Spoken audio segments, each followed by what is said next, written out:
Hey guys, and welcome to today's video. I'm really excited to show you guys this one. It is a fun one-page wonder. This was like my little prototype. It turned out good, but I did work out some little kinks and we are pretty much ready to just get into this new and improved version. This still worked great, but I wanted some different sizes and things done. So it's a one-page wonder envelope, and the cool thing about it is you can adapt it to be any size that you want. I'm trying to get it so it fits nice and pretty onto this page, just better than the other one at least. This is using our January 2025 kit. You can use any papers you have, but if you're loving this kit, make sure to check it out. It's linked in the description of this video. And without further ado, we can just jump into it. I'm really excited for this one. And I'm going to be using this ink today, so I'll put that there. And these are my chosen papers you're going to need for your actual envelope.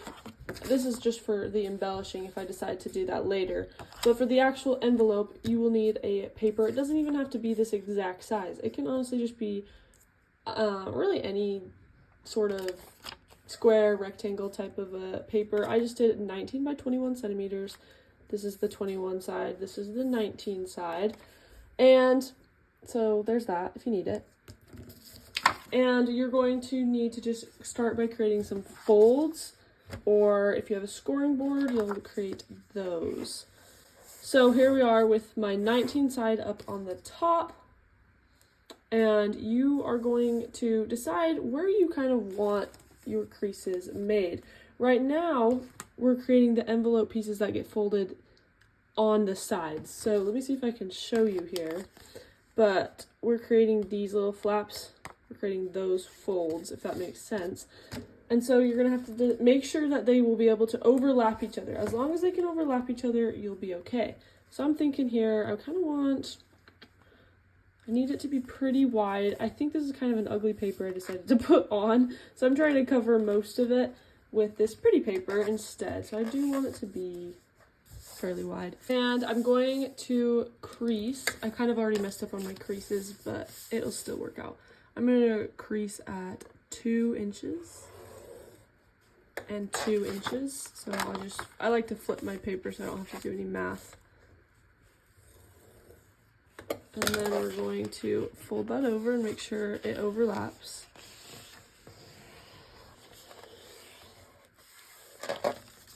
So that's perfect. And I do want this striped on the outside, so I will actually fold it in that way. But for now, we'll just continue on. You're going to flip your paper because now we need to fold the bottom flap, which is this one. This one. It needs to be, it's pretty small. It doesn't need to be big, but depending on how you want your envelope to look, totally up to you. And then your top flap. So this is kind of where it can just be up to you how you want to do it. For my bottom flap, I'm going to do I'm thinking just right here. So it's like, I'll do 3/4 of an inch for the bottom flap. So there's that one. And then for the top flap, this is where I want to make sure that it matches with my journal, where how tall I want it. And I do want it fairly tall. So my top flap probably won't be as big as the last envelope I did. I'll probably just do it here at 1.5. So here comes the fun little part, but you're going to need a good pair of scissors, which I lost my good pair. Oh, sorry guys, I bumped you. This is, what the heck, I didn't even know I had these. These are not going to work. Let me find, these will have to work for now. They're not the best, but that's okay. So when you crease your paper, let's see if you can see it better on this side. You can see that you created a little squares in the corner from where you folded, and you're just going to cut those off. So I'll show you. And just take your time and try to cut as straight as you can. It can be hard. If you need help seeing your lines, fold your lines and then add a little bit of ink. That always helps me to see the line a little bit better. Yeah, but some ladies will use a cutting mat with a ruler and like an X-Acto knife to get those really straight lines. I'll probably have to go in and touch up on these because it's a little difficult for me with this really dark paper. But I'll just hurry and maybe ink it so I can see it a little better. definitely help me out.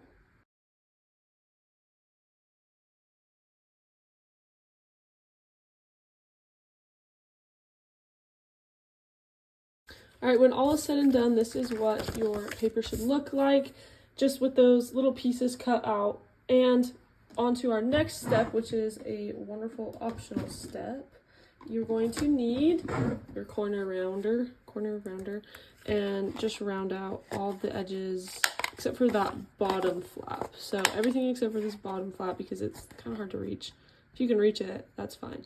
You can round it off if you want to.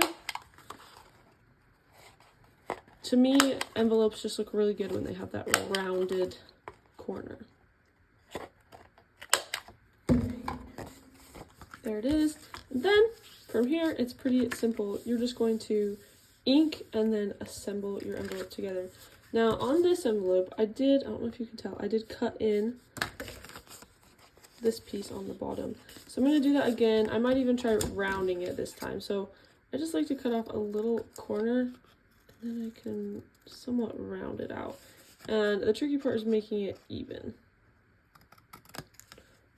But I seem to manage okay. You guys are probably... Oh, the scissors are not working great.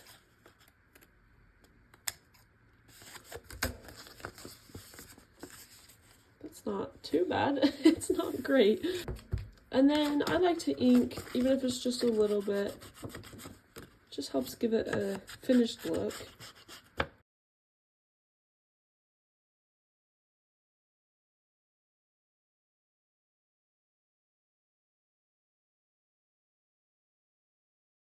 Now it is time to glue. So it's pretty easy. I always just add a little bit of glue on this center seam and do that one first. And then this bottom flap gets glued all the way shut. That. And finally you have your top flap, which can, wow, my brain. Okay, we have this top flap, which is unfinished, I guess you could say. So we are going to fix that. I have these papers, which are really fun, that I could use to embellish the envelope. And I need to choose a paper to add a little circle, which I'm just using this one. And it's going to get glued on right there. You can ink it or not. Since I'm using a dark paper, I'm just not inking mine. And put it down. Make sure it's centered, and then you're good to go. Now comes another fun little part. This is totally optional. You guys can use a string to secure your envelope, but as you can see here, I did something kind of different on this one that I'm wanting to try again. So it's going to go right here, but I'm also kind of wanting to add an additional layering piece of paper. So I'm wondering if I do that or not. I could do that paper, or I could do this fun blue paper, which I love. It's like my favorite paper in the whole kit.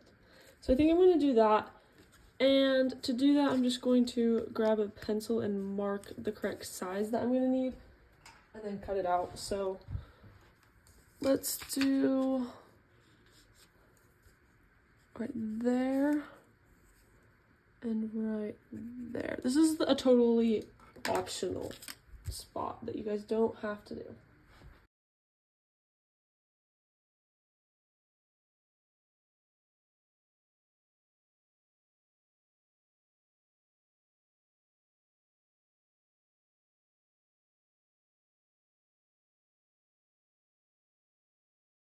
Okay, now that we have that step done, which I'm loving how this is turning out, we're just going to wrap this up. So I'm marking a spot to put my eyelet, and then I'm doing that. I'm adding an eyelet into the little circle, just as a fun little extra detail.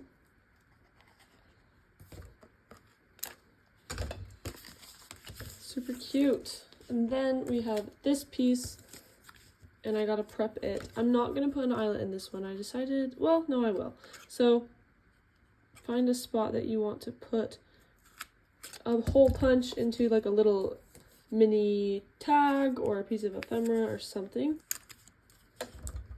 Perfect. And then I'm just gonna put this one right here, but you don't glue it yet. You're gonna need to grab a string of your choice. I'm choosing this really cute cream yellowy gold, I don't really know, baker's twine, and it's going to go one end through the top of the piece of ephemera that you got, and then you're going to pull it through. You're going to end up doing a knot right about here, so you don't really need a ton pulled through on this side, but once you've found a good length to pull it through, it's better to have extra length than not enough, so keep that in mind. You're going to glue down this piece of ephemera, keeping the string centered. And you can kind of choose where you want it. I'm putting mine right there. Make sure it's not crooked, and that your string is in the middle. And then you can press it down.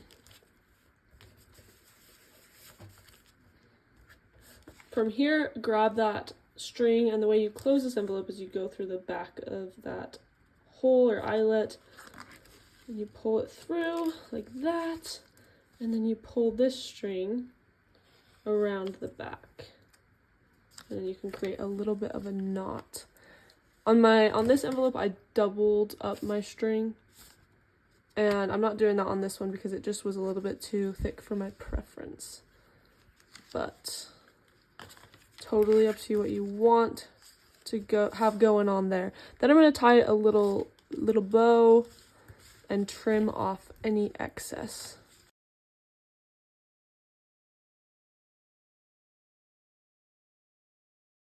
And there is our finished envelope. So this is really fun and cute, and I'm excited to add it into my journal. I think what I'm going to do is do some sort of like belly band or pocket so that this can just be taken in and out. I don't want to glue it down. I could, and then the string would just get glued down with it and it would totally be fine. But that's kind of where I'm going to put it, and I think that's super cute and super fun. And the way you open it is super fun. It's a little bit easier, I think, than other string methods.